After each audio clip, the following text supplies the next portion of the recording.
دوسرے کی ٹانگ کھینچنا، ایک دوسرے کو گرانا، اس کی رپورٹ اس کے پاس، اس کی رپورٹ اس کے پاس، یہ تمام حرکتوں سے قوم ذلیل ہوتی جا رہی ہے۔ نوجوانوں، تاج الاولیاء کے آستانے پر آنے کے بعد ایک بات سمجھ لو، اللہ تعالیٰ کے یہ بندے ہیں اور سب کا مقصد اس دھرتی پر ایک ہی ہے، سب کا مقصد ایک ہے، اس اللہ کو راضی کر کے جانا۔ باقی تم کسی کو بھی گرانے کی کوشش کرو، نہیں ہوگا۔ اللہ جب تک نہ چاہے کچھ نہیں ہوگا، تم ذلیل ہو جاؤ گے۔ اللہ جس کو چاہے عزتوں سے نوازتا چلا جائے گا۔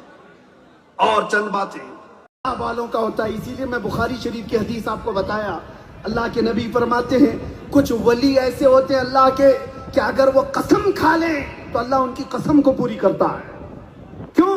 انہوں نے اپنے آپ کو اللہ کی یاد میں فنا کیا ہے، اپنی انا کو، اپنا ایگو ختم کیا ہے۔ آج بہت سارے لوگ یہ سوچتے ہوں گے یہ کرامات اب کیوں نہیں ہوتی، اب ایسے اولیاء دکھتے کیوں نہیں؟ میرے عزیزو، ہر جگہ مادیت کا دور ہے، ہر کوئی ہوس اور لالچ کے پیچھے دوڑ رہا ہے۔ آج بھی اللہ تعالیٰ کی رحمتیں ہیں، لیکن آج دیکھیں حالات کس طرح کے ہیں۔ یہاں پر دل میں ہوس نے اتنی جگہ لے لی ہے، اتنی جگہ لے لی ہے، عیاشیاں اتنی زیادہ ہیں، اور کیا تمہاری زبان میں اثر باقی رہے گا؟ صبح سے لے کر شام تک گالی گلوچ کرنے والی زبان، اور اپنے جسموں کو نشہ کر کر کے برباد کرنے والے جوان تاج الاولیاء کو دروازہ بند کر کے آتے، اور لوگ کہتے ہیں کہ ہم نے تاج بابا کو کبھی تاج آباد میں دیکھا، کبھی کامٹی میں دیکھا۔ لوگ آ کر کے کہتے، اور وہ ڈاکٹر صاحب پاگل خانے کے پریشان رہتے، ہم تالا لگاتے ہیں اور لوگ کہتے ہم باہر دیکھ رہے ہیں۔ ایک بات میں آپ کو بتاتا ہوں، ایک صاحب ہے، وہ حج پر گئے ہوئے تھے، جبل عرفات میں ایک بزرگ کو دیکھا۔ وہ صاحب نے پوچھا آپ کا نام کیا ہے؟ تو بزرگ نے کہا یہ پاگل خانے میں ہی تھے، کون سچا ہے؟ میری آنکھیں جو دیکھی وہ سچ، یا یہ جو ڈاکٹر بول رہا ہے یہ سچ؟ میں آپ کو ایک بہت بڑے نکتے کی طرف لے جا رہا ہوں، توجہ چاہتا ہوں۔ یہ واقعہ 1400 سال پہلے کا نہیں، صرف 100 سال پہلے کا ہے، صرف 100 سال پہلے کا۔ وہ حاجی صاحب کہتے میری آنکھیں سچی کہ ڈاکٹر سچا، میں نے تو عرفات میں دیکھا، اور یہ کہتا ہے پچھلے 1 مہینے سے نکلے نہیں۔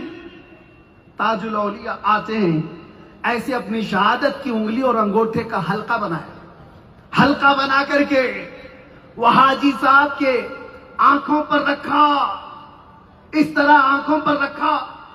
وہ حاجی صاحب دیکھ کر کے گھبرا گئے، اس حلقے کے اندر سے کیا دیکھا؟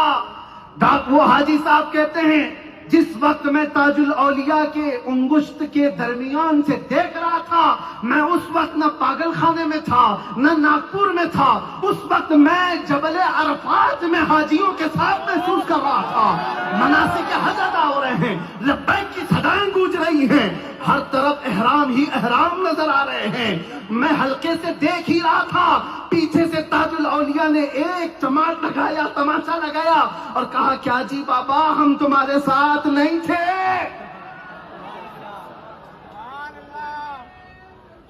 یا رسول اللہ، حضور تاج الاولیاء، حضور تاج الاولیاء، حضور تاج الاولیاء، شہر ناگپور۔ وآخر دعوانا الحمدللہ رب العالمین۔